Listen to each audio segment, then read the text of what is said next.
मेरी आवाज ठीक आ रही है ना मैडम? मैम?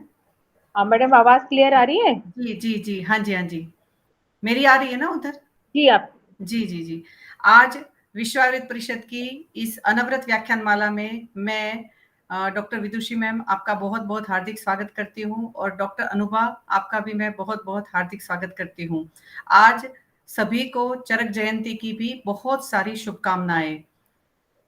जो चरक संहिता स्वास्थ्य का अमूल्य ग्रंथ चरकस्तु चिकित्सिते कहा जाता है, उसके लिए उन्होंने जो अनेक वर्षों तक तपस्या करके और साइंटिफिक बेस के ऊपर, धरातल के ऊपर इस साइंस का अवतरण करवाया, और हम सब के लिए और पूरी दुनिया के लिए ये एक बहुत बड़ा स्वास्थ्य के लिए तोहफा है। और मैं चाहूंगी कि योग दिवस की तरह कभी न कभी चरक संहिता, उसके सिद्धांतों का मूल्य ये दुनिया करेगी। और तब जब ये दुनिया इसका मूल्य समझेगी, तब उनको जिन दिनों में उन्होंने इसका मूल्य नहीं समझा है, उनका जो एक हर्जाना है, नुकसान है, वो उनको बहुत बड़ा लगेगा कि काश हम चरक संहिता और उसके सिद्धांतों को पहले समझ लेते, तो मानवता के इतिहास में ये एक बहुत बड़ी योगदान हो जाता है।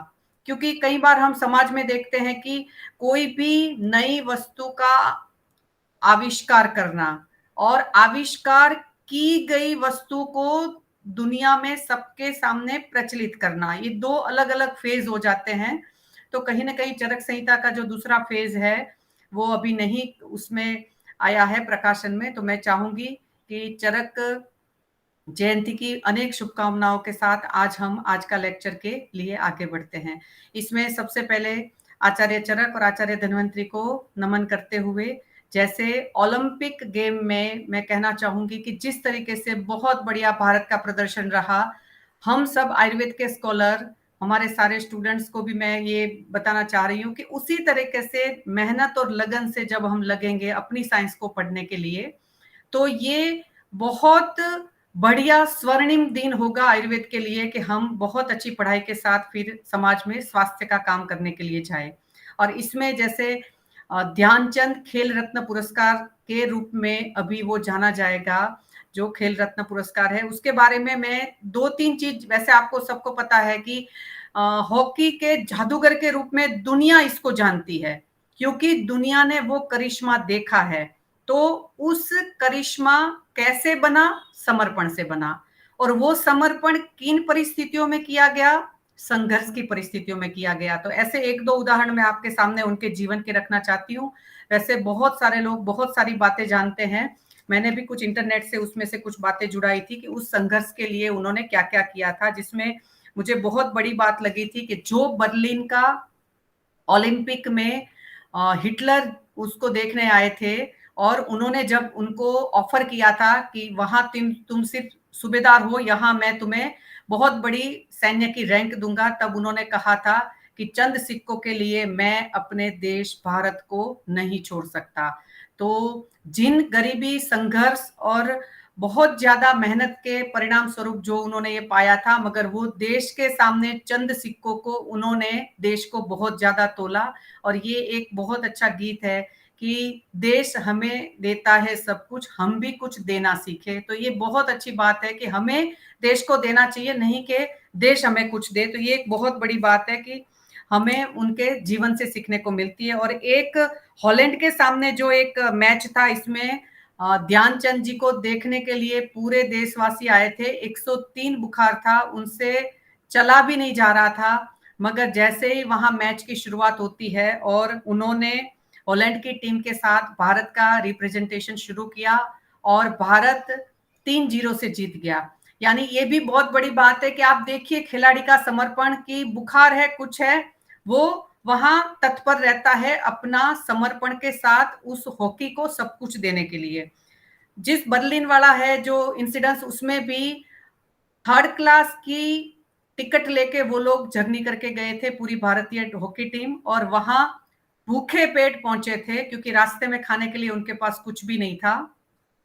उस समय में पंजाब नेशनल बैंक से ऋण लेके उन्होंने ये यात्रा की थी, और उसमें कुछ पैसे कम पड़े थे, वो उन्होंने कलकत्ता हॉकी संघ से लिए थे। तो सच में समय अनुसार जैसे आज भी हॉकी के लिए अनुदान देके बहुत अच्छा हमने प्रदर्शन किया है, दूसरी गेम में भी किया है। तो कहीं ना कहीं हमारी सरकारों को इसके खेल जगत के लिए जो भी अनुदान आवश्यक है उसके लिए ध्यान देना चाहिए। तो ऐसे ध्यानचंद जी को जो चांद की रोशनी में अनेकों घंटे प्रैक्टिस करते थे, इसलिए ध्यान सिंह से ध्यानचंद उनके एक सूबेदार बाला तिवारी जी ने उनको ये नाम दिया था। तो ये बहुत बड़ी बात है कि उनकी समर्पण के लिए उन्होंने इतना ज्यादा किया। एक जीवनी के अनुसार मैंने देखा कि 17 साल के थे तब ध्यानचंद जी को कोई नहीं जानता था, मगर 23 साल के जब हुए वो तब उनको पूरी दुनिया जानती थी। तो मैं कहीं ना कहीं इसको आयुर्वेद से कोरिलेट कर रही थी कि हमारे पास फर्स्ट ईयर बीएमएस में जब बच्चा आता है तो वो 17 कंप्लीट करके आता है, और जब निकलता है तो वो 23 का हो जाता है। तो बच्चे, मैं आप सभी को आह्वान करती हूँ कि आप इस तरीके से ध्यानचंद जी की तरह अगर 5 साल समर्पण के साथ अगर हमारे आयुर्वेद को दे देते हैं, तो मुझे नहीं लगता है कि आयुर्वेद के स्वर्णिम दिन आने से कोई इसे रोक सकता है। तो इन बहुत अच्छी प्रेरणादायी बातों को आपके सामने रखते हुए मैं आज के व्याख्यान के लिए चरक जी को प्रणाम करते हुए, पहला व्याख्यान डॉक्टर अनुभा के द्वारा रहेगा। उसके लिए मैं डॉक्टर अनुभा को आमंत्रित करती हूँ, जिन्होंने हमें बहुत सारी रसोई में रहने वाले मसालों से अवगत करवाया, जिसमें काली मिर्च, अदरक और गुड़। तीसरे लेक्चर में हमें हिंगू के बारे में जाना, और लास्ट में हमने दालचीनी के बारे में जाना। डॉक्टर अनुभा, आपने पोस्ट ग्रेजुएशन और पीएचडी की पढ़ाई राष्ट्रीय आयुर्वेद संस्थान द्रव्यगुण विभाग से की है। आप प्रतिभावान छात्रा रही है, बहुत अच्छी कोऑर्डिनेटर रही है, बहुत अच्छा सुंदर दिल और दिमाग की मालिकी आप रखती है। आपका बहुत बहुत स्वागत है इस प्लेटफॉर्म पर, और मैं आज के व्याख्यान के लिए आपको आमंत्रित करती हूँ। Over to you doctor Anubha. नमस्ते मैम। नमस्कार। मेरे सभी आयुर्वेद के जो अग्रज सीनियर्स यहाँ पर हैं, सभी को मेरा नमस्कार, और मेरे सभी जूनियर्स उनको वेरी गुड आफ्टरनून। आज का जो द्रव्य है वो है धनिया। ये एक ऐसा स्पाइस है जिसको हम आर्द्र और शुष्क दोनों अवस्थाओं में हम यूज़ करते हैं, और दोनों में ही इसके जो यूजेस हैं वो शास्त्र में भी मिलते हैं और प्रैक्टिकली भी यूज़ किया जाता है। तो सबसे पहले धान्यक के बारे में बात करेंगे। जो धान्यक है वो एक चीज़ जो इसमें इम्पोर्टेंट है, ये एक ऐसा इकलौता मसाला या स्पाइसेस है जो त्रिदोष शामक है, और वहीं पर जो आर्द्र धान्यक है उसको विशेष रूप से पित्तनाशक बताया गया है, लेकिन जनरली धान्यक जो है वो त्रिदोष शामक है। अब अगर बात करें इसके शास्त्रीय पक्ष की, तो सबसे पहले इसको जो है इसके लिए थ्रस्ट के लिए तृषा रोग में बताया गया है। इसका हिम जो है तृषा के लिए और दहा निवारण के लिए बताया गया है, जिसका कि बहुत ज़्यादा प्रैक्टिकली यूज़ भी किया जाता है।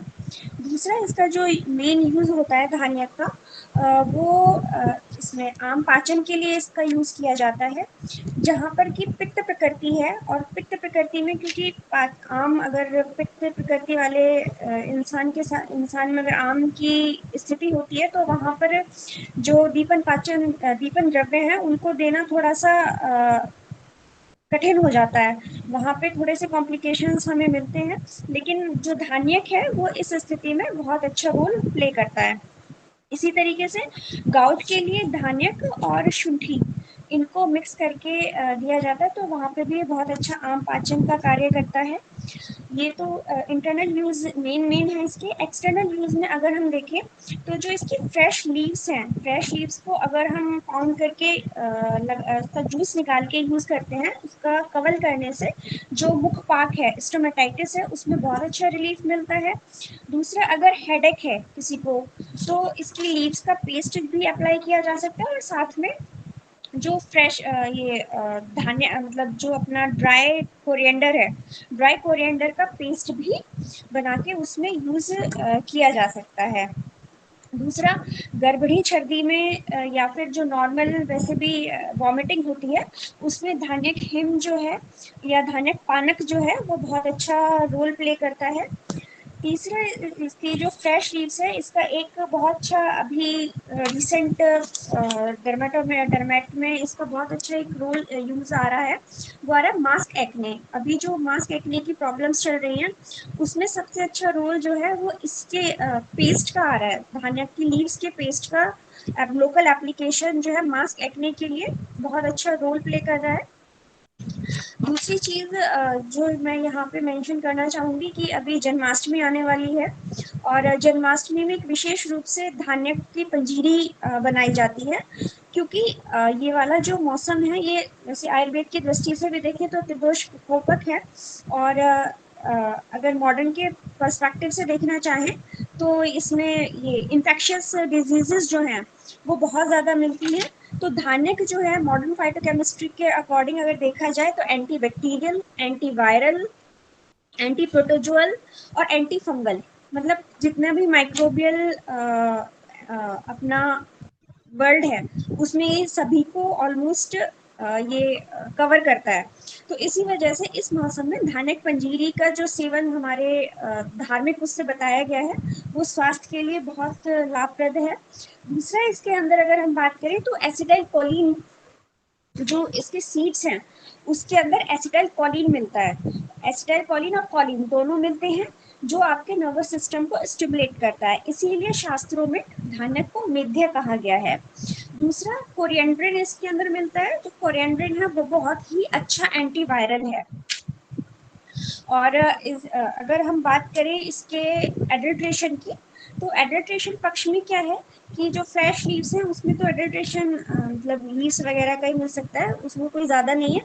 लेकिन जो ड्राई पाउडर मिलता है उसके अंदर जो एडल्ट्रेशन मिलता है वो काउ डंग केक का या हॉर्स डंग केक का, मतलब घोड़े की गोबर या गाय की गोबर को सुखा के उसको मिक्स किया जाता है इसके अंदर। और उसकी पहचान करने के लिए बहुत अच्छा तरीका है कि अगर आप धान्य के पाउडर को जो आप मतलब बाजार से लेके आए हैं उसको एक ग्लास वाटर में डिजोल्व कर दीजिए, तो अगर धान्यक है उसके अंदर तो वो बॉटम में सेटल डाउन हो जाएगा।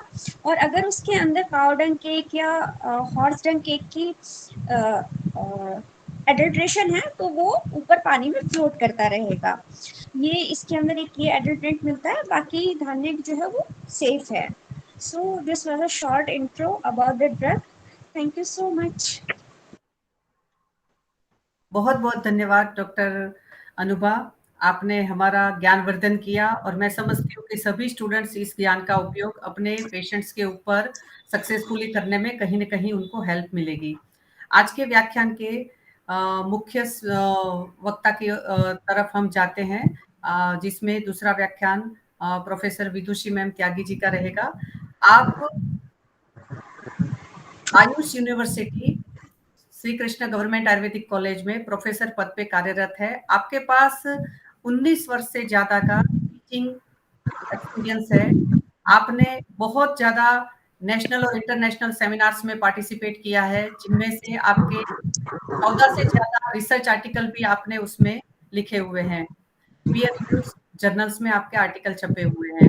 आपको हरियाणा की तरफ से एक सम्मान भी प्राप्त हुआ है अच्छे शिक्षक पद पर कार्यरत होने के लिए। एक बहुत अच्छे विद्वान विदुषी को यहाँ मैं इस प्लेटफॉर्म पर आमंत्रित करते हुए अत्यंत हर्ष का अनुभव कर रही हूँ। पहले भी आप हमारे निवेदन पर आप यहाँ आए थे और अभी स्पेशल ऐसी कुछ दिक्कत भी रही आपके परिवार में, तो भी आपने तुरंत ही इस व्याख्यान के लिए हाँ बोला जब मैंने फोन किया कि नहीं नहीं मैडम मैं करूंगी, बिल्कुल करूंगी। तो आपका ये जज्बा है वो आयुर्वेद के लिए कहीं ना कहीं समर्पण की भावना को लेकर अनेक विद्यार्थियों को भी वो कहीं ना कहीं प्रेरित करेगा। ऐसे प्रोफेसर विदुषी मैडम को आज के व्याख्यान के लिए मैं आमंत्रित करती हूँ। Doctor Vidushi ma'am, welcome to you, over to you. Thank you madam. आज का जैसे मैडम से डिस्कशन के बाद हुआ था कि मैं रसशास्त्री हूँ, तो सबसे पहले रसशास्त्र की ही बात करूंगी। और रसशास्त्र में भी जो बैकबोन है, rasashastra is considered as the backbone of Ayurveda, कि यदि आपको रसशास्त्र समझ में आ गया तो समझिए आप आयुर्वेद की चिकित्सा बहुत आसानी से कर लेंगे। The concepts are very clear, सिर्फ हमें उन्हें समझने भर की देर है। और प्राइमरी ड्रग उसकी जो रस शास्त्र की जो पूरी कहानी है वो रस के ऊपर है। और पारद रस को रस शास्त्र में क्या लिया गया है? पारद, मरकरी। अब जैसे ही हम मरकरी का नाम लेते हैं तो सबसे पहले जहन में बात आती है कि मरकरी है तो it is a heavy metal और इसको हमें according to the modern parameters हमें यूज नहीं करना है। और सबसे पहला घूम फिर के कहानी यही आ जाती है कि जावा आर्टिकल निकला, ये हुआ वो हुआ। लेकिन पहले सबसे पहले जिस साइंस को हम पढ़ रहे हैं, जिस चीज को हम पढ़ रहे हैं, हमें उसके बारे में डिटेल पता होनी चाहिए कि हमारे विद्वानों ने रस शास्त्र अष्टांग आयुर्वेद में कहीं वर्णित नहीं है। लेकिन आज भी मैं ये कह रही हूँ कि Rasa Shastra is considered as the backbone of Ayurveda. क्यों? रस शास्त्र में आप वो छोटी छोटी बारीकियां देखोगे जिनसे आप अपने पेशेंट को क्योर करने में बहुत जल्दी सफलता पालोगे। नाउ सबसे पहले बात हम करते हैं आज पारद की। पारद का जैसे मैडम से मेरी बात हुई कि कैसे उपयोग किया जाता है। हम लोग रस शास्त्र में थर्ड ईयर में आते के साथ, सेकेंड ईयर में आते के साथ कि भाई रस शास्त्र की क्लास है, और जब पढ़ाना शुरू करते हैं, बाप रे बाप ये तो बड़ा बोरिंग है, इसमें क्या है, पारद पढ़ा दिया, मरकरी है, क्या है, हम इसकी ड्रग्स तो कहीं यूज नहीं करने वाले हैं। नहीं, आप इस चीज को एनालाइज कीजिए कि जो हमारे आचार्यों ने जो भी चीज लिखी है वो रिवर्स फ्लो में लिखी है। उन्होंने पहले चीज डिस्कवर करी है और फिर उसको नहीं लिखा है। उन्होंने पहले अनुभव किया है जो प्रैक्टिकली हो रहा था और उसके बाद उन्होंने उसको लिखा है। सिमिलरली हियर कि रस शास्त्र में पारद, पहली बात है कि जब हमारे पास काष्ठ औषधियां थी तो हमें रस की पारद की रस शास्त्र की जरूरत क्यों पड़ी? रस शास्त्र की जरूरत का कारण ये था कि आपकी काष्ठ औषधियों के साथ कुछ सीमित हैं, कुछ कहना चाहिए हमारी वो है, आप कह सकते हो कि हम बंधे हुए हैं, बहुत सारा ड्रग अमाउंट है, बहुत ज्यादा दिन के लिए प्रिजर्व नहीं कर सकते हैं, सेवियत अवधि बहुत कम है, अमाउंट टेस्ट अच्छा नहीं है। उन्होंने कहा कि ठीक है, कोई बात नहीं, we should find out some drug, and they discovered mercury, पारद को। और पारद को उन्होंने सीधा सीधा सबसे पहले उसको बहुत ज्यादा एम्फेसिस देने के लिए, उसको एक दार्शनिक पक्ष देने के लिए उन्होंने क्या कह दिया कि पारद जो है वो शिव का वीर्य है। Now the first question which arises here कि आप किसी चीज को क्या कह रहे हो कि ये हमारे एक माइथोलॉजिकल गॉड का, आपने उसे बता दिया कि ये वीर्य है, सीमन है। क्या कारण रहा कि it should be considered as payas, ये उतना ही पवित्र है जितना आपका ईश्वर पवित्र है।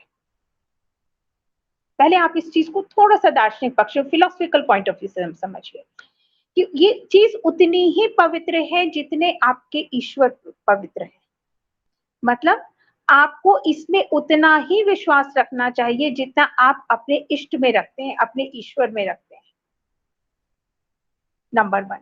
अब दूसरी बात आती है कि क्यों इन्होंने शिव का ही वीर्य बताया, why not any other God?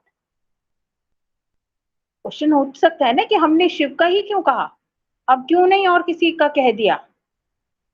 हमारे यहाँ तो काफी सारे देवी देवता हैं, हमने क्यों नहीं उनका बाकी का ये भी?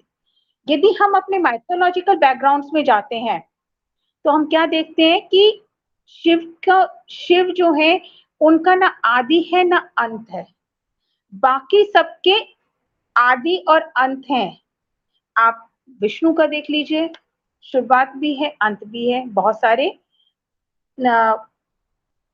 उनके वो हुए हैं, अवतार हुए हैं, उनमें आदि और अंत है, लेकिन we don't find such things in Shiva. दूसरा, उन्होंने कहा शिव का वीर्य है, why it is compared with the semen? क्या आपने कभी कोशिश करी कि हम देखें क्या प्रॉपर्टीज सिमिलर करती हैं?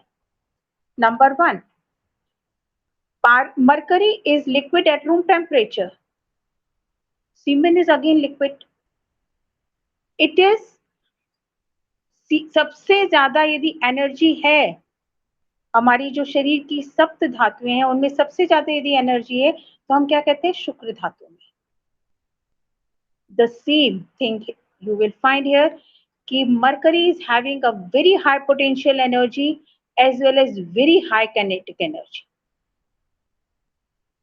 Third thing, it is very reactive. It is very reactive. Reactive with the sense कि कोई चीज इसके साथ टच में आई, it will give the reaction. ये inert नहीं है किसी भी चीज के लिए. This is not going to be inert. अब क्वेश्चन आता है कि हमने ये सब चीज तो कर ली, लेकिन जब हम रसशास्त्र का इतिहास पढ़ते हैं तो हम कहते हैं कि सिद्ध नागार्जुन, नागार्जुन 3 हुए, सिद्ध नागार्जुन हुए। जब हम बहुत सारा लिटरेचर रिवाइव अप करते हैं तो देखते हैं कि मैक्सिमम जो वर्क हुआ है, आचार्य सरप का भी नाम आता है, तो ये सारे बौद्ध धर्म के अनुयायी हैं। अब क्वेश्चन आता है कि जब maximum work is carried out by बौद्ध धर्म या बौद्ध धर्म के डिसाइपल से हुआ है, बौद्ध धर्म के अनुयायियों ने करा है, तो ये शिव या सनातनी लोगों का कहाँ इंट्रोडक्शन हुआ? क्यों नहीं हमने बौद्ध धर्म के किसी देवी देवता को ये वो करा? तो उसके पीछे का कारण यदि आप जानते हो तो बौद्ध धर्म के दौरान, जिस टाइम पे बौद्ध धर्म गौतम बुद्ध के समय से लेकर और 13वीं शताब्दी तक के कालखंड में मैक्सिमम काम हुआ है, और इनमें से बहुसंख्यक लोग जो हैं बौद्ध धर्मी थे। रसशास्त्र में जितना काम हुआ है वो 13वीं शताब्दी तक बहुत ज्यादा हुआ है, जिसमें से नागार्जुन का बहुत ज्यादा नाम प्रसिद्ध है। लेकिन जैसे जैसे बौद्ध धर्म का ह्रास होने लगा, उसी के साथ साथ सनातन धर्मी लोगों का इस चीज में इंटरेस्ट बढ़ने लगा और वो रसशास्त्र का अध्ययन करने लगे। सिमिलरली क्या चल रहा था कि बौद्ध धर्म के अनुयायी जो अपने मठों में बैठकर ये देखते थे कि हम संसार का दुख, दरिद्रता और ये जो रोग हैं इनसे कैसे मुक्त करा सकते हैं। और बेसिकली यदि हम बहुत डिटेल में जाते हैं तो हम क्या देखेंगे कि ये वही पॉइंट था जहां से आपकी मॉडर्न केमिस्ट्री की भी नींव रखी गई थी, साथ के साथ आपके रसशास्त्र की भी नींव वहीं से रखी गई थी। सेकेंडली क्या चीज हुई, हम लोग क्या करते हैं आजकल के तारीख में कि सबसे पहले हम कोई ड्रग बनाते हैं और उसको टेस्ट करते हैं एनिमल्स पे और डिफरेंट रिसोर्सेज पे, उसका ऑर्गेनिक टेस्ट भी करते हैं, फिर उसका एनिमल स्टडी भी करते हैं, उसके बाकी एश वैल्यू बहुत सारी चीजें निकालते हैं। क्या हमारे आचार्यों ने ऐसा कोई कार्य करा था? Yes, and it is very well mentioned कि दे हैव डन देह सिद्धि एंड लौह सिद्धि। जो जिन लोगों ने सेकेंड ईयर पढ़ लिया होगा तो they might have heard about these two words, देह सिद्धि एंड लौह सिद्धि। अब ये देह सिद्धि क्या है और लौह सिद्धि क्या है? लौह को सिद्ध करना, आप अपने शरीर को सिद्ध करना। तो लौह सिद्ध कैसे करते हैं कि हमने अपने को एलिवेट करना। देह सिद्धि क्या मीन्स है कि आप अपने को एलिवेट करेंगे। देह सिद्धि और लौह सिद्धि का सीधा सीधा उन्होंने कोरिलेशन रखा। उन्होंने कहा कि यदि कोई चीज हमारे निम्न कोटि के द्रव्यों को उच्च कोटि में परिणित कर सकती है, very frankly speaking that doesn't mean कि every lower metal can be converted into the gold. यहाँ गोल्ड की बात नहीं हो रही है। उन्होंने एक एग्जाम्पल दिया है कि ताम्र का स्वर्ण में परिणित करना, बट ये नहीं है कि सिर्फ ताम्र ही स्वर्ण में परिणित होगी। नो, उन्होंने कहा कि जितने भी लोअर एलिमेंट्स हैं जिनकी वैल्यू कम है उसको हायर वैल्यू पे लेके जाना, उसको costly banana with the treatment of mercury, that is लौह सिद्धि। अब क्वेश्चन अराइज होता है कि with the treatment of mercury हम कैसे ये प्रूव कर सकते हैं? बाय ट्रीटमेंट ऑफ मरकरी के साथ हम इसलिए कह सकते हैं कि ट्रीटमेंट ऑफ मरकरी के साथ जो हम करते हैं, वी ऑल नो कि mercury is a D block element, और डी ब्लॉक एलिमेंट की बहुत खासियत है कि they can go with the electrovalent bond and they can form the covalent bond simultaneously. Hital madam, somebody is raising the hand. I think they might be having the questions. Ma'am last में ले लेंगे, कोई बात नहीं जी. नहीं, कोई दिक्कत नहीं. Anybody wants to ask me in the mid. हाँ जी, मुझे एक्चुअली यहाँ से पता नहीं चल रहा है किसने प्रश्न पूछा है, तो अभी आप बीच में भी पूछ सकते हैं. मैडम का ऐसा आग्रह है कि आप बीच में भी पूछ सकते हैं, क्योंकि शायद कोई चीज ऐसी हो जो ना उस टाइम क्लिक कर रही हो. Somebody has raised the hand, therefore I'm seeing. कोई नहीं मैम, आप लेक्चर चलाइए. जिसने भी हैंड रेज किया है वो चैट बॉक्स में लिख के भी डाल सकते हैं, जो अंत में हम पूछ पाएंगे और अच्छा भी रहेगा. जी धन्यवाद ma'am. Okay, thank you madam. तो मैं जहाँ बात कर रही थी कि डी ब्लॉक एलिमेंट होने के कारण उसके रिएक्टिविटी, जो मैंने आपसे पहले बात कही कि sperm is very reactive, semen is very reactive. Again, mercury is very reactive because it is a d block element, and it can participate equally in covalent bond formation as well as in electrovalent bond formation. और जो electrovalent bond formation में it can release a huge amount of energy. तो जो वीर्य से करी गई थी वो कल्पना यहाँ इस तरह से है. तो नेवर कंसिडर कि आप जो पढ़ रहे हैं वो एक हिस्ट्री है या वो एक कहानी है. मतलब उन्होंने अपनी चीज को इतने अच्छे से करा है कि शायद हम उसकी जड़ तक भी नहीं पहुंच पा रहे हैं. सेकेंडली, अब दूसरी चीज आती है कि देह सिद्धि की बात कर रही थी कि भाई हमने लौह को कर लिया सिद्ध, तो हम कैसे कह सकते हैं कि देह को सिद्ध किया गया. अभी एक छोटा सा मैं किसी के साथ अभी रिसर्च पेपर एक डिस्कस कर रही थी, पीएचडी का टॉपिक. तो उन्होंने कहा कि मैडम मैं रेट्स पे करूंगा ये रिसर्च और ये सब. तो मैंने उनसे सीधा एक क्वेश्चन पूछा कि आप मुझे एक बात बताओगे कि आप जो दवाई टेस्ट करने जा रहे हो वो रेट पे, गिनी पिग पे या जो भी एनिमल्स डिस्क्राइब हैं आप उनके अनुसार करोगे? क्या आप रेट का जो मानसिक स्थिति है, क्या आपको लगता है वो ही मानसिक स्थिति मनुष्य की भी है? और जब हम स्वस्थ की परिभाषा पढ़ते हैं तो वहां मन को भी लिया गया है, वहां आत्मा को भी लिया गया है. और मन को जो लेने का कारण है कि आप उस चीज को आपने उस तरह से भी देखिए, मन का भी इफेक्ट होता है आपकी मेडिसिन के लेने पर. ये कहा जाता है कि आप यदि डॉक्टर में फेथ करके खाएंगे medicine, it will help. The same thing कि उन्होंने माइथोलॉजी से किस लिए जोड़ा है कि you should have that much of faith in that particular regime. अब बात आती थी कि भाई हम क्यों रेड पे लेकर, सिंपल सी बात है. एक एग्जांपल देती हूँ, आप सबने टेस्ट करा होगा. एक बिल्कुल डार्क रूम लीजिए, उसमें एक चूहे को बंद कर दीजिए और एक स्लिट से लाइट भेजिए. What will be the reaction कि चूहा लाइट से दौड़ेगा.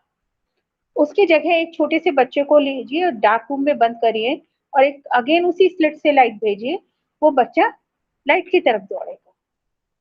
तो उसका तो बिल्कुल एंटागोनिस्टिक है ना बिहेवियर किसी भी चीज के लिए.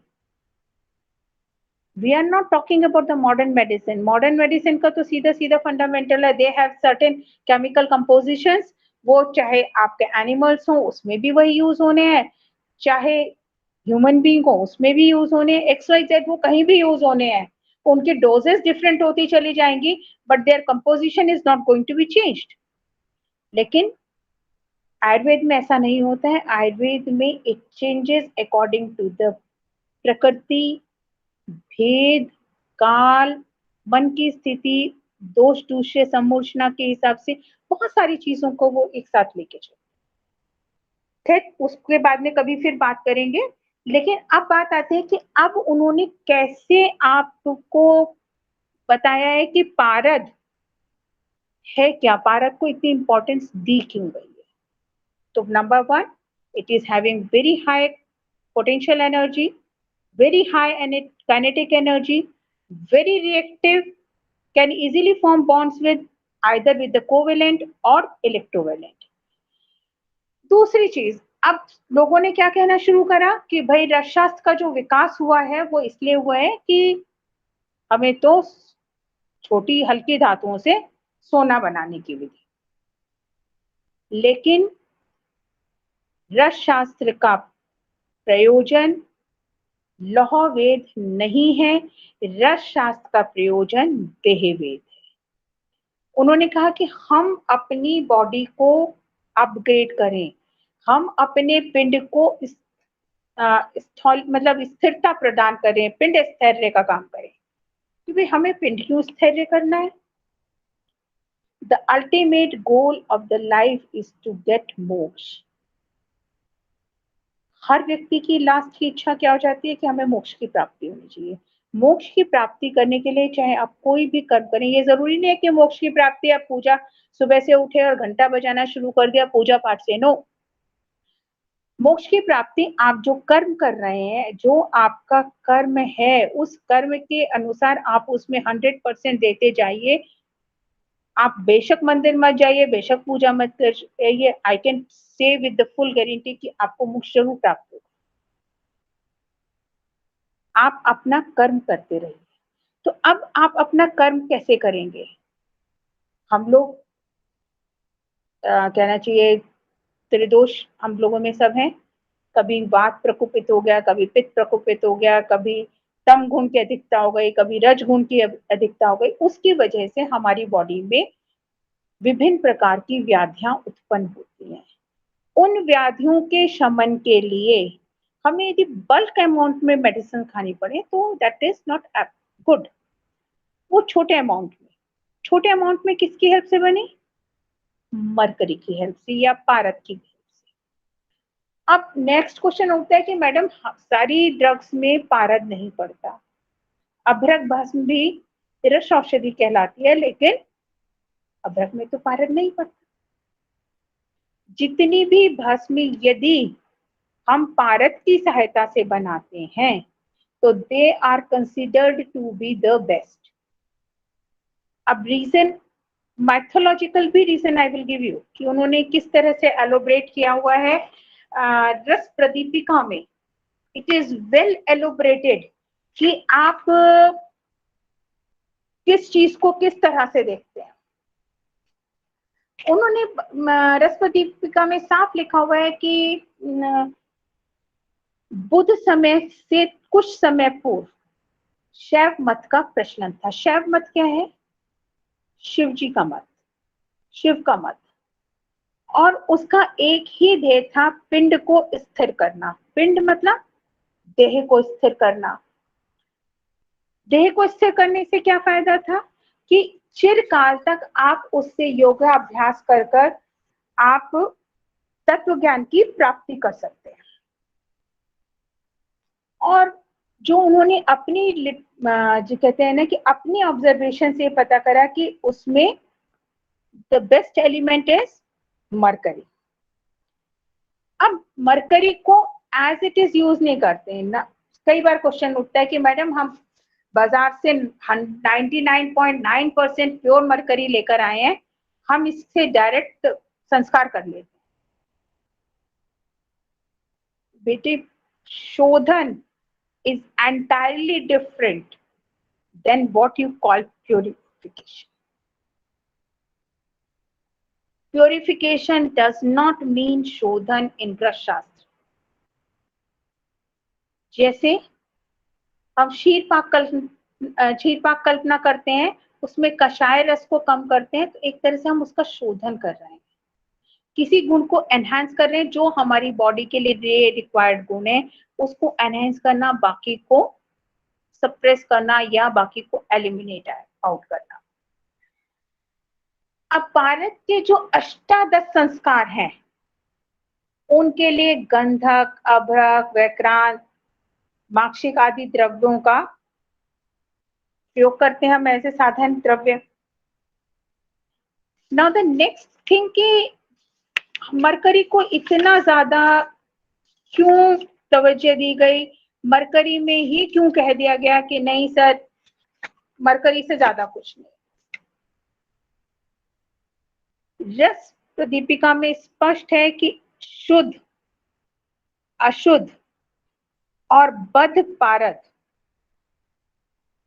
अशुद्ध पारद क्या है? शिव का स्वरूप है। शुद्ध पारद क्या है? ब्रह्मा का स्वरूप है। और बद्ध पारद क्या है? विष्णु का स्वरूप है। Now try to understand this line. क्या कहा? अशुद्ध पारद जो है वो शिव का स्वरूप है, शुद्ध पारद ब्रह्मा का है, और बद्ध पारद किसका स्वरूप है? विष्णु का स्वरूप है। कैन एनीबडी टेल मी कि ऐसा क्यों कहा गया होगा? Hello, anybody? बेटे यदि आप देखोगे, पूरी सृष्टि का संचालन त्रिदेव करते हैं, ब्रह्मा, विष्णु और महेश। महेश को उन्होंने कहा है शिव को अशुद्ध पारद। इफ यू विल कंज्यूम अशुद्ध पारद का यदि हम कंजम्पशन करते हैं, we will lose the life. शुद्ध पारद का यदि हम यूज करते हैं तो वी आर एबल टू, हम अपने पिंड को स्थिर करने में कामयाब होते हैं। और यदि हमने पारद को बद्ध कर लिया है, यदि हमने पारद को बद्ध कर लिया है, पारद को यदि बद्ध कर लिया है, तो वी कैन गिव अपने अकॉर्डिंगली उसको यूज कर सकते हैं। तो उसको विष्णु का स्वरूप है, पालन करता के रूप में। तो एक अकेला मरकरी की 3 डिफरेंट स्टेजेस आपका पूरा सृष्टि का रचनाक्रम अपने साथ लिए हुए। अब कई लोग पूछते हैं कि मैडम इतिहास में लिखा रहता है कि पारद के जो है वीर्य, शिव के वीर्य को कपोत ने लिया था, अग्नि देवता नहीं सहन कर पाए थे और उन्होंने गंगा में जाके डाल दिया था, और वहां जहां 100 योजन पर जहां जहां बूंदे टपकी, वहां वहां गड्ढे कूप हो गए। What was that? वो क्या था? वो चीज क्या थी कि वहां कूप हो गए? क्यों इतना ज्यादा हो गया?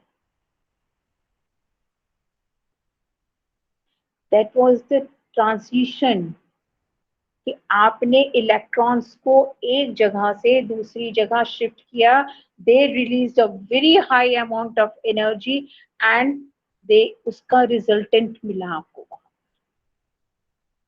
That is the transition phase. तो बेटे उन सब चीजों को उसी तरह से यदि हम आगे चलते हैं, इसी तरह से आगे जाके आप पढ़ोगे कि गंधक को पार्वती का रज कहा गया, जबकि अभ्रक को बीज कहा गया। तो आचार्यों ने कोई भी चीज हमारे लिए ऐसे ही नहीं लिख दी है। नाउ नेक्स्ट थिंग, कि अग्नि संस्कार के द्वारा यदि पारद भस्म हुआ है, तो उस संस्कार को गाढ़ मूर्छना कहते हैं, उसको मृत नहीं कहेंगे। और जो सेकेंड ईयर पास कर चुके हैं बच्चे, दे कैन अंडरस्टैंड कि मूर्छना क्या है। गाढ़ मूर्छना शब्द का प्रयोग करा गया है कि अग्नि संस्कार विधि से यदि पारद की भस्म बनाई हुई है, पारद को भस्म किया गया है, तो उस संस्कार को गाढ़ मूर्छना कहते हैं, उसको मृत पारद नहीं कहेंगे।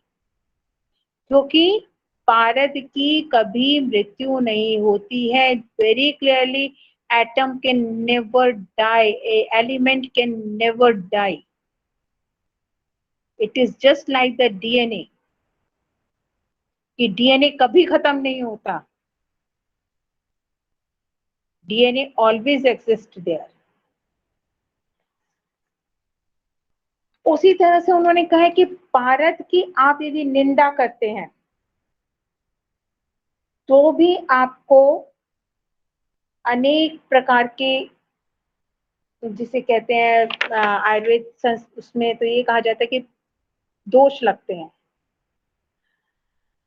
और यदि भारत का सेवन करने वाले लोग अपने आप को सिद्ध कर लेते हैं और मृत्यु की बाधा से दूर रहते हैं, मृत्यु की बाधा से तात्पर्य ये नहीं है कि वो अमर हो जाएंगे ना,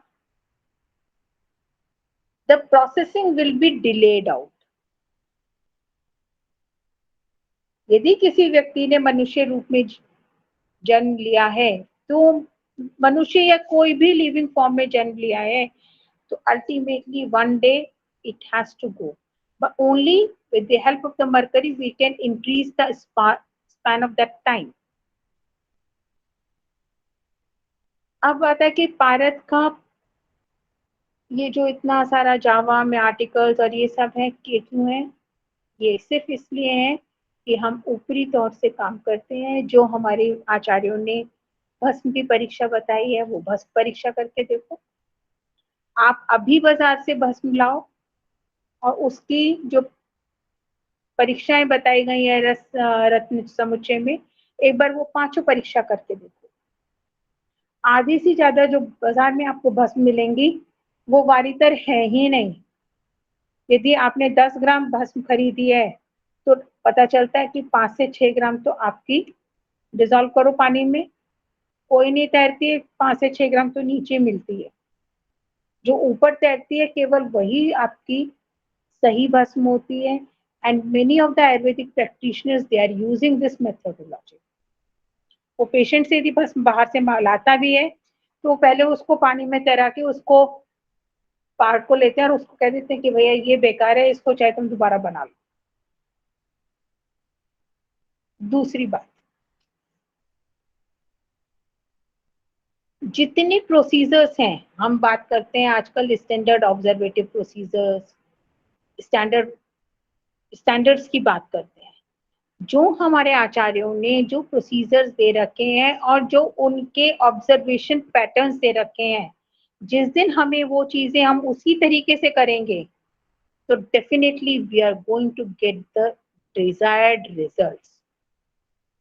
एक सिंपल सा एग्जांपल देती हूँ कि हम लोग सब लोग चटनी खाते हैं, मिक्सी में बना के हम लोग खा लेते हैं, लेकिन यदि किसी ने सिलबट्टे पे बनी हुई चटनी खाई है, the same constituents but they have the difference of taste. What was the reason behind it? आपने मशीन से चटनी बनाई है, उसके साथ जो उस और एक आपने सिलबट्टे पे चटनी बनाई है, तो जो सिलबट्टे पे चटनी बनाई है उसमें जो आपने चर्निंग करी है, जो उसको आपने एक एनर्जी दी है, जो एक हीट प्रोड्यूस हुई है, वो छोटे छोटे जो चेंजेस करती है, that makes the difference, that makes a lot of difference. The same thing is with the Bharat. Bharat की भस्म बनाने के लिए जो कुपिपक विधि बताई गई है कि वही आप शीशी लीजिए, उससे 7 बार कपड़ मिट्टी कीजिए, फिर कॉर्क कजली बनाइए।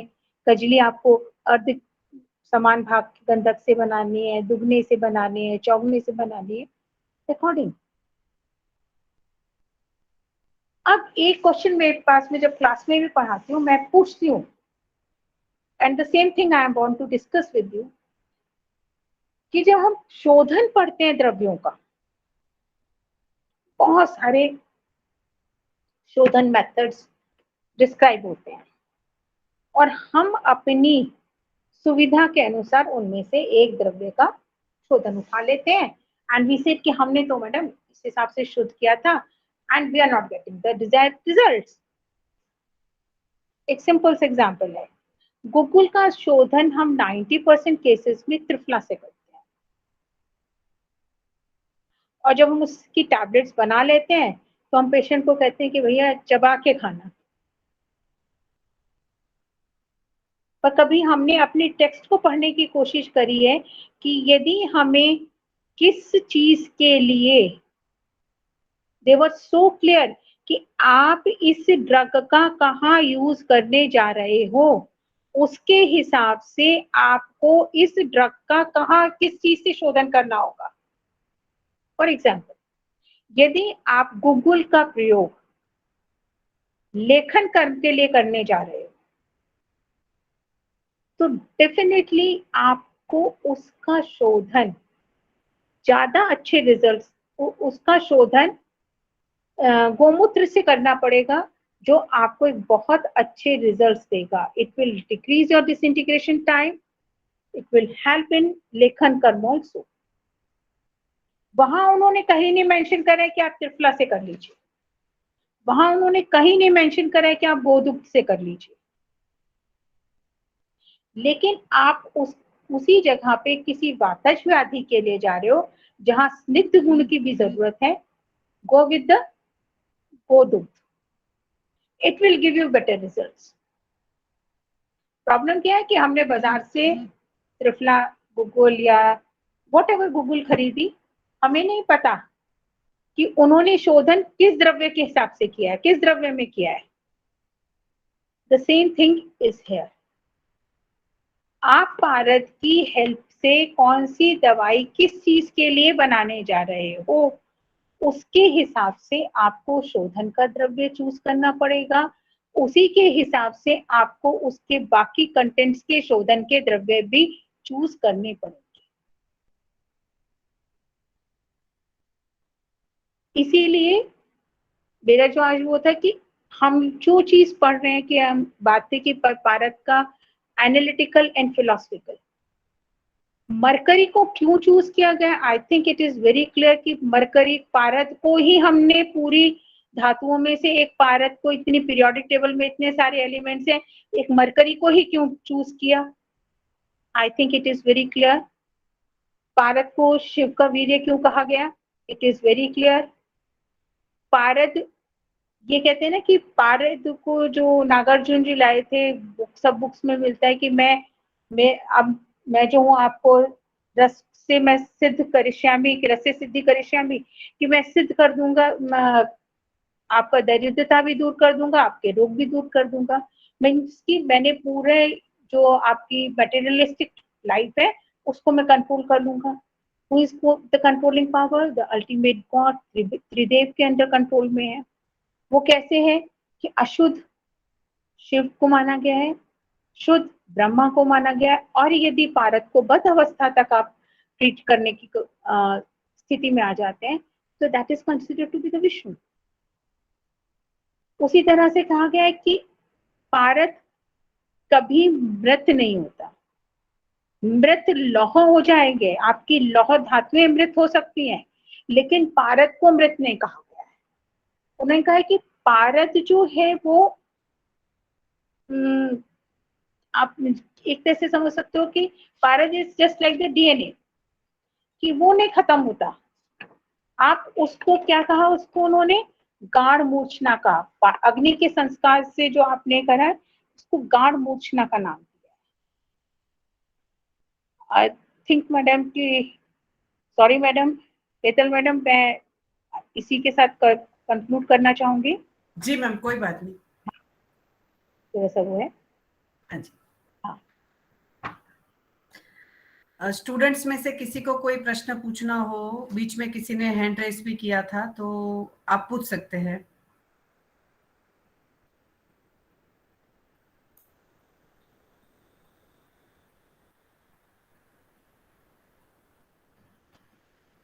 हेलो स्टूडेंट्स,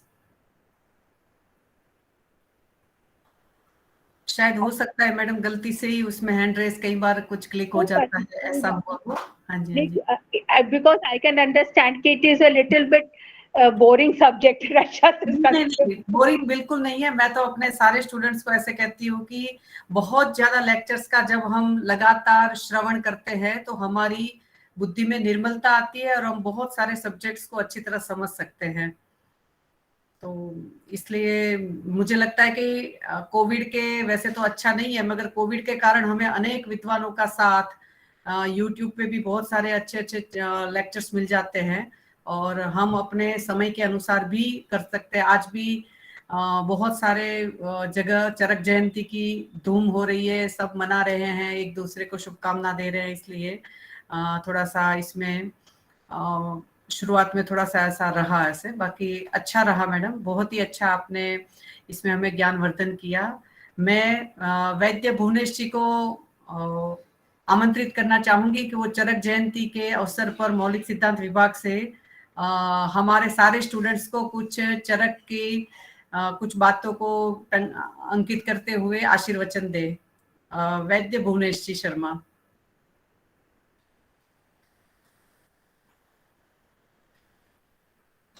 हेलो भुवनेश जी, हेलो, शायद दिक्कत है। दीक्षा, हेलो जी मैम, जी हाँ, मैम, चरक जयंती के ऊपर बेटा। हाँ जी मैम जी। सबसे पहले आचार्य चरक को मेरा बारंबार प्रणाम एवं नमन। जैसा कि मैम ने बहुत ही सुंदर तरीके से पारद का विवेचन जो किया, बहुत ही प्रैक्टिकली एस्पेक्ट ले लेके उन्होंने चीजें कवर अप करी, और जिस सहजता और सरलता से मैम ने बातें बताई वो बहुत अच्छी लगी। डेफिनेटली मुझे लगता है कि यूजी के बच्चे और जो रस शास्त्र के पीजी के बच्चे हैं उनको बहुत अच्छा गेन हो सकता है इससे। दूसरा, मुझे आचार्य चरक जयंती के उपलक्ष्य पे बोलने के लिए जैसा कि बोला गया है, उसमें मैं यही कहना चाहूंगी कि जैसे हाँ जी बेटा, वैसे ही कुछ डिस्टर्बेंस था। अच्छा, हाँ, मैं उसमें यही बोलना चाहूंगी कि आचार्य चरक, जैसा हेतल मैम भी कहती है कि चरक इज द बेस्ट, तो डेफिनेटली वो है कहीं ना कहीं, क्योंकि जहां पर अगर हम बच्चे की बात करें कि गर्भ में बच्चा बनेगा कैसे, उस लेवल से शुरू किया गया है कि मात्रज भाव, पितरज भाव, अगर आपको श्रेष्ठ संतान उत्पन्न करना है तो कौन से भावों पर आप जा सकते हैं। तो जिनोमिक्स को उन्होंने लगभग उतने साल पहले ही कवर किया है। साथ ही साथ जो कि गुरु शिष्य परंपरा पर हैं, यानी जितने भी जिज्ञासा रही है शिष्यों की, उनका उत्तर देते हुए आचार्य चरक ने बात कही है। तो कहीं ना कहीं सभी शिष्यों की जिज्ञासाओं को शांत करते हुए उन्होंने अपनी बातें कही हैं। तीसरा, अगर हम बात करें कि जैसा कि हम आजकल कहते हैं कि भाई साइंटिफिक नहीं है, अगर हम उस पोर्शन पे बात करना चाहें तो ऐसा बिल्कुल भी नहीं है। मुझे लगता है कि जो हमारे आचार्यों ने बहुत सारे लोगों में चीजों को ऑब्जर्व किया, उसके बाद वो एक कंक्लूजन पर आकर ही उन्होंने उसे लिखा है। तो एक मल्टी सेंट्रिक स्टडी उसे हम आज के टाइम पे कह सकते हैं कि इतना ऑब्जर्वेशन के बाद ही उन्होंने कोई चीज कंक्लूड करके उसमें लिखी है। फिर उन्होंने हर लेवल पे बात कही है, यानी अगर आप बुद्धिमान छात्र हैं तो आपके लिए भी उसमें कुछ है, अगर आप एवरेज लेवल के छात्र हैं तो भी उसमें आपके लिए कुछ है, अगर आप बिल्कुल निकृष्ट लेवल के छात्र हैं तो उसमें भी आपके लिए कुछ है। अगर आप युक्ति इस्तेमाल कर सकते हैं तो आप उस कही हुई बात को कहां से कहां ले जाकर यूज कर सकते हैं। तो हर लेवल को क्लियर करते हुए, हर कवर को क्लियर करते हुए आचार्य चरक ने अपनी बातें कही हैं। बस नीड है हमें उसे समझने की और सोचने की। और हेतल मैम ने ही एक बार, मैंने मैम से कोई क्वेश्चन कुछ किसी डिजीज को लेके क्वेरी की थी, तो मैम ने कहा था कि चरक उठाओ और दिमाग में वो फ्रेम रखो, यानी आपके चश्मा आप वो पहनो जो आप आंसर ढूंढना चाह रहे हो, उस चश्मे से अगर आप ढूंढोगे आचार्य चरक तो उसका जवाब देंगे। हमने शायद हाइपोथायराइडिज्म पे बात करी थी उस बारे में, और हेतुलिंग औषध पर हम आए थे कि पहले अगर हमें नहीं ट्रीट कर पा रहे हैं तो आप देखो कि क्या हेतु रहे हैं जिससे उसको वो डिजीज हुई है, फिर उसमें क्या लक्षण उत्पन्न हो रहे हैं, और उस आधार पर अगर हम उसको ट्रीट करेंगे तो हमें डेफिनेटली रिजल्ट मिलेंगे। उस दिन के बाद से अब जब भी मैं कहीं अटकती हूँ या मुझे लगता है कि बहुत टाइम हो गया पेशेंट ट्रीट ही नहीं हो पा रहा है, तो मैं कोशिश करती हूँ आचार्य चरक से पूछने की, उस तरीके से कि अब एक बार फिर से इसको रीड ऑन थॉरोम करके देखते हैं कि क्या पता कुछ आंसर मिल जाए। और जब हम उसे पढ़ने लगते हैं और हम बारीकियों से जब हम पढ़ते हैं, यानी जब हम यूजी लेवल में पढ़ रहे थे तब हमारा एम अलग रहता था, हमें लगता था बस हमें पास होना है। अगर हम पीजी की बात करें तो शायद चरक हम इतना थॉरोली नहीं पढ़ पाते, लेकिन मौलिक सिद्धांत वाले पढ़ते हैं। लेकिन अब क्लिनिकल पॉइंट ऑफ व्यू से मुझे लगता है कि आचार्य चरक से ऊपर कुछ भी नहीं है। और जैसा कि उसमें लिखा भी है कि जो यहाँ है वो सब जगह मिल जाएगा, लेकिन जो यहाँ नहीं है वो कहीं भी नहीं मिलेगा।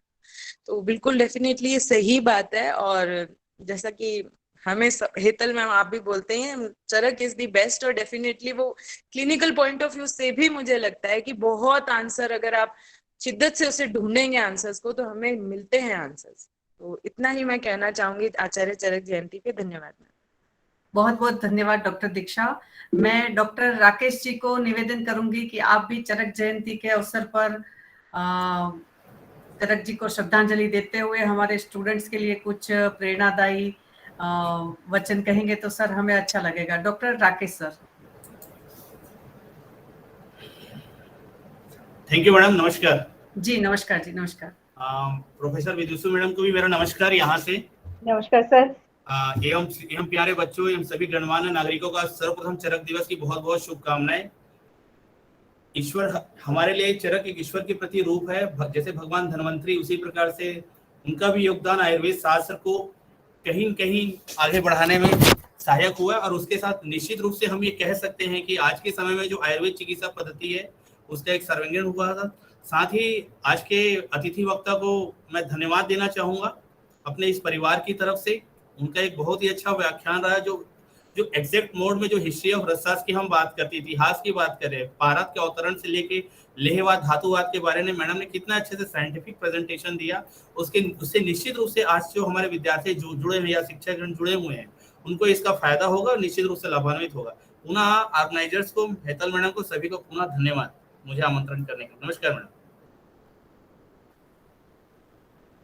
जी बहुत बहुत धन्यवाद डॉक्टर साहब, आप यहाँ आए और आपने हमें चरक जयंती के ऊपर शुभकामना दी। इस व्याख्यान में बहुत सारे स्टूडेंट्स रेगुलर जुड़ते हैं, जिसमें से एक डॉक्टर प्रिया है। डॉक्टर प्रिया सारा मैथ्यू, आप कुछ कहना चाहेंगे बेटा? You are very bright NIA. जी बेटे, चरक जयंती की तरफ से। जी मैम, नमस्ते सभी को। मतलब मेरे सभी शिक्षकगण यहाँ हैं और मैं उनके समक्ष कुछ नहीं कह पाऊँगी, पर हाँ, आज का वो सुखद दिन मुझे महसूस होता है जिस दिन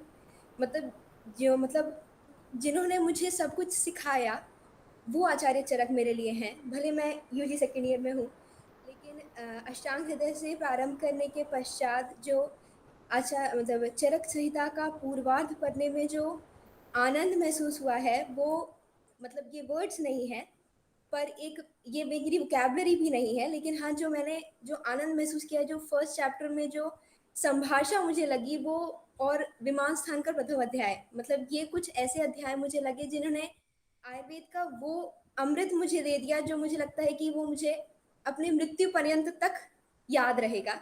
और आचार्य चरक से मेरी बस यही ही उनके लिए वंदना है कि जो उन्होंने मुझे दिया उनके लिए मैं हमेशा कृतज्ञ रहूंगी। थैंक यू, प्रणाम। बहुत बहुत धन्यवाद डॉक्टर प्रिया। मुझे लगता है कि बहुत सारे स्टूडेंट्स ऐसी ही सद्भावनाएं और दिल की फीलिंग्स रखते हैं, और कहीं ना कहीं हम ऐसे ही लोग मिलके आयुर्वेद जगत बनाते हैं, और डेफिनेटली हम सब मिलके आयुर्वेद के लिए बहुत अच्छे दिनों का निर्माण करेंगे। डॉक्टर भुवनेश जी, मेरी आवाज अगर आप तक आ रही है तो अगर आप हमें कुछ आशीर्वचन देना चाहे। हेलो भुवनेश जी, शायद हमारी आवाज जा नहीं रही वहां तक। और स्टूडेंट में से कोई भी बोलना चाहे, doctor Bihani, doctor Poonam, doctor Manju, doctor Lalita, तो आप कह भी सकते हैं, अनम्यूट करके बोल सकते हैं। मैं आज चरक जयंती के शुभ अवसर पर डॉक्टर बलदेव सर को आमंत्रण दूंगी कि आप सर हमें कुछ आशीर्वचन दे दीजिए।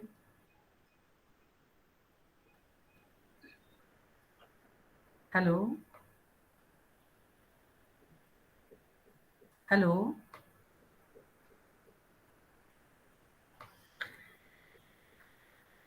शायद मुझे लगता है कि चरक जयंती की कुछ सेलिब्रेशन में सारे ही लोग बिजी हो रहे हैं, तो कोई बात नहीं। हम आज के शुभ अवसर पर बहुत सारे अनेक शुभकामनाओं चरक से लेके आज एक नए जीवन की शुरुआत करेंगे, जिसमें हम बहुत सारे मेहनत के साथ, परिश्रम के साथ चरक के उन सिद्धांतों को विश्व के सामने रखने का एक प्रण लेते हैं कि जिसको हम स्वास्थ्य के लिए, स्वास्थ्य प्रदानकर्ता बनाने के लिए हम आगे काम करते रहेंगे। इन्हीं शुभकामनाओं के साथ मैं लेक्चर के अंत में, एक दो मैसेज आए हैं। डॉक्टर विदुषी मैम, बहुत बढ़िया लेक्चर रहा आपका, डॉक्टर राकेश सर ने डाला है। और डॉक्टर मोना जी, आप कुछ कहना चाहे? हाँ बिल्कुल, डॉक्टर मोना जी, हेलो। मैं आपसे एक बार परिचय करवा दूं। मोनालिसा जी, आप सीनियर पत्रकार है। अनेक वर्षों तक आपने बहुत सारे पॉलिटिशियंस का, बहुत सारे कला क्षेत्र में सभी के बहुत अच्छे सक्सेसफुल इंटरव्यूज आपने डिलीवर करवाए हैं, और लोगों के मन से उनकी बात को मुंह तक, जबान तक लाने के लिए आप बहुत अच्छी एक सीनियर पत्रकार के रूप में आपकी प्रतिभावान आपकी शख्सियत है, जो किसी परिचय के मोहताज नहीं है। मगर कुछ यहाँ बच्चे नए जुड़े हैं, उनके लिए मैं बता दूं। और आप आयुर्वेद को बहुत ज्यादा लाइक करती है, और हमारे लेक्चर की मीन्स, आपको आश्चर्य होगा कि हमारे लेक्चर्स की जब से ऑनलाइन हुआ वो रेगुलर व्यूअर है। बस अगर कोई इमरजेंसी काम नहीं आ गया तो ही, बाकी वो हमेशा मोर देन 65 लेक्चर्स अभी हो गए, सारे लेक्चर्स में आपकी उपस्थिति हमें हमेशा प्रेरणा देती है। चरक जयंती के अवसर पर 2 शब्द आपकी ओर से, Mona ji. Thank you so much ma'am. पहले तो मैं आप सभी की सादर उपस्थिति को प्रणाम करती हूँ, और मैं ये मानती हूँ कि चरक जयंती और चरक जी के बारे में, और जो ये प्लेटफॉर्म है जहाँ से इतना अच्छा आयुर्वेद के लिए जानने का और समझने का मौका मिलता है, ये मैं अपने आप पे चरक जी की खुद पे कोई विशेष कृपा ही मानती हूँ कि जहाँ मैं एक जर्नलिज्म से जुड़ी थी, लेकिन यहाँ मुझे आयुर्वेद को इतना अच्छे से समझने का मौका मिल रहा है। और जो अभी दीक्षा जी ने बात की, डॉक्टर दीक्षा जी ने, जिसमें उन्होंने बताया कि आप उन्हें ये बताते हैं कि जब भी कुछ के चरक जी, जब भी ऐसा कुछ होता है कि कोई ऐसी डिजीज हो जाती है या कोई ऐसे जहाँ पे वो आके अटक जाती है, आप उन्हें कहते हैं कि आप चरक जी को उठाइए और देखिए। तो वो जो एक मैम आपने जो एक आस्था का जो बीज डाला है, और जो आस्था का बीज आपने मुझे भी कई बार इस तरह से समझाया।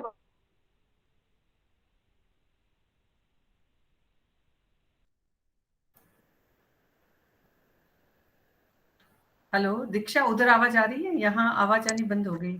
नहीं मैम, यहाँ भी ये बंद लगता है कि जी। तब ये लगता है कि वास्तव में हम आज भी, भले ही हम कितना ही अपने आप को मॉडर्न समझने की कोशिश करें, लेकिन जब तक हम हकीकत में मॉडर्न तभी होंगे जब हम इन चीजों को समझेंगे। ये अध्यात्म से जुड़ी हुई चीजें, जो आयुर्वेद से जुड़ी हुई चीजें हैं, अगर हम आयुर्वेद को अपना लेते हैं, चरक जी को अगर हम एक तरह से अगर हम घर घर में ही ले आए और पूरी तरह से उनको समर्पित हो जाएं, तो क्या मजाल है कि हम जो जितना मैंने आपसे समझा है, इन लेक्चर्स में देखा है, सुना है, कि शायद ही ऐसा कुछ हो सकता है जिसमें हमें वाकई हमें कोई इलाज नहीं मिले। तो मेरे लिए तो मैं सबसे पहले ये सौभाग्य की बात मानती हूँ कि चरक जी को समझने का, सुनने का, और ये जो मुझे मौका मिलता है यहाँ, तो इस जो ये प्लेटफॉर्म है, ये अपने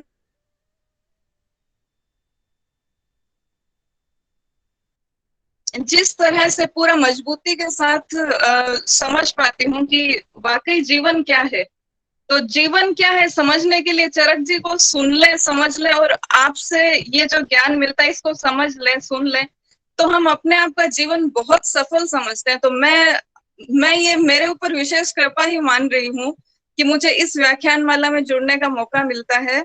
और आपका बहुत बहुत धन्यवाद, और मैम का बहुत बहुत धन्यवाद कि उन्होंने इतने अच्छे से आज जो एक व्याख्या की है, ये वाकई ये वो लेक्चर है जो जिंदगी भर याद रहेगा। और कभी भी जिंदगी के हर मूल्य को समझने के लिए इस लेक्चर को सुन ले, शायद हम अपनी हर पीड़ा से और हमारे जिंदगी के अनुभवों को अगर इस चीज से जोड़ के देखें, तो वाकई ये लेक्चर बहुत, मैं सच में दिल से आभारी हूँ कि मुझे आज का ये लेक्चर सुनने को मिला है। Thank you so much ma'am, और थैंक यू हेतल मैम भी, और आप सभी का बहुत बहुत धन्यवाद। जी जी, बहुत बहुत धन्यवाद मोना जी, आपने अपने वक्तव्यों को हमारे सामने रखा और ये अनेक स्टूडेंट्स को प्रेरणादायी पथ पर आगे बढ़ने के लिए अग्रसर करेगा। मैं एक दो बात को यहाँ के, जी जी, जैसे चरक, है ना। चरक, शालीन और यायावर, दो प्रकार से उनकी ऋषियों की कैटेगरी, श्रेणी बांटी जाती है। जो शालीन है वो एक जगह पे आश्रम बना के वहां लोग पढ़ने भी जाएंगे, वहां लोग चिकित्सा के लिए भी जाएंगे, जैसा हमारे शास्त्रों में उल्लेख है कि शालीन। जी। और एक है यायावर, यायावर मानी घूमते फिरते रहना, यानी वो अनेक जगह पे घूमते फिरते रहकर लोगों के बीच में स्वास्थ्य की बातों को ले जाते हैं और स्वास्थ्य संबंधी परिचर्चा करके, सम्मेलन करके, दूसरा चीज करके वो स्वास्थ्य के प्रति उनको जागरूक बनाते हैं। तो शालीन और यायावर अनेक ऋषि की श्रृंखला, क्योंकि हम नहीं जानते हैं आज कि चरक एक व्यक्ति थे, चरक एक स्कूल था, चरक एक संप्रदाय था, चरक एक पूरा युग था, कि जिस युग में अनेक ऋषि महर्षियों ने इस चिकित्सा रूपी शास्त्र को आकार दिया, उसको फाइनलाइज किया और लोगों की सेवा के लिए दे दिया। तो उन चरक संप्रदाय को, या फिर चरक वो ऋषि थे कि जो राजा कनिष्क के जो राजवैद्य थे, उनका नाम आचार्य चरक था, राजवैद्य का नाम आचार्य चरक था। तो हो सकता है कि चरक इतना पॉपुलर नाम है तो उनके नाम से ही वो राजवैद्य का नाम हो, और चरक एक पूरा संप्रदाय हो, क्योंकि चरक संहिता में लिखी हुई बहुत सारे सिद्धांत, ऐसा नहीं लगता है कि एक व्यक्ति अपने एक जीवन में इतना काम कर सकता है। वो लाखों लाखों वर्षों का अनुसंधान है। तो उन सभी ऋषि मुनियों को हम सभी भारतवासियों की तरफ से 130 करोड़ की ओर से हम आज, मैं उनका धन्यवाद करती हूं कि आप भारत में अवतरित हुए और भारत के लोगों की मंगलमय कामना के लिए, आरोग्य के लिए इन्होंने इतना विशाल समुद्र की तरह अगाध आयुर्वेद का निर्माण किया और हम सबको वो स्वास्थ्य के लिए दिया। तो हम समझते हैं कि हमारे पास चरक की श्रद्धांजलि के लिए चरक की कही हुई बातों को मानना, ये बहुत ज्यादा विशेष श्रद्धांजलि रहेगी। हम किसी व्यक्ति को कैसे श्रद्धांजलि दे सकते हैं, उनकी बातों को मान कर दे सकते हैं, जैसे हम मम्मी पापा को उनके बर्थडे पे देते हैं ना कि ठीक है आज से हम आपकी सारी बात मानेंगे। तो ऐसे ही है कुछ चरक जी के लिए, है ना। और मेरे टीचर ने एक बार मुझे कहा था, चरक, है ना, जैसे 3 शब्द है, चर मानी घूमना, क मानी अग्नि, यानी हमारे पेट में जो जठराग्नि है जिससे हमारा आहार पचन होता है, तो जो व्यक्ति चर मानी घूम घूम कर अग्नि की रक्षा करते थे, अग्नि को सम्यक बनाते थे। तो हम सभी आयुर्वेद के स्टूडेंट्स हैं, हम जानते हैं, आयुर्वेद के स्कॉलर्स हैं हम, कि हमारी समाग्नि रहने पर कोई भी प्रकार का रोग नहीं होता,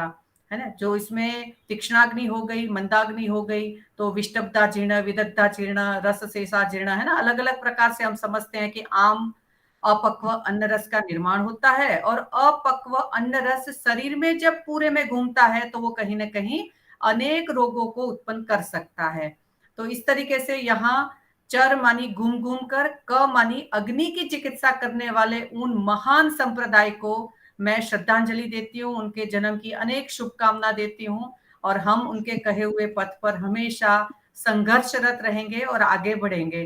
तो इन्हीं शब्दों के साथ मैं आज के लेक्चर्स की यहाँ पूर्णाहुति करती हूँ। हम सभी एक साथ में शांति मंत्र बोलेंगे। ओम सर्वे भवन्तु सुखिनः, सर्वे सन्तु निरामया, सर्वे भद्राणि पश्यन्तु, मा कश्चित् दुःखभाग् भवेत्। ओम शांति शांति शांति। नमो नमः। सभी का हृदय से धन्यवाद, बहुत बहुत धन्यवाद।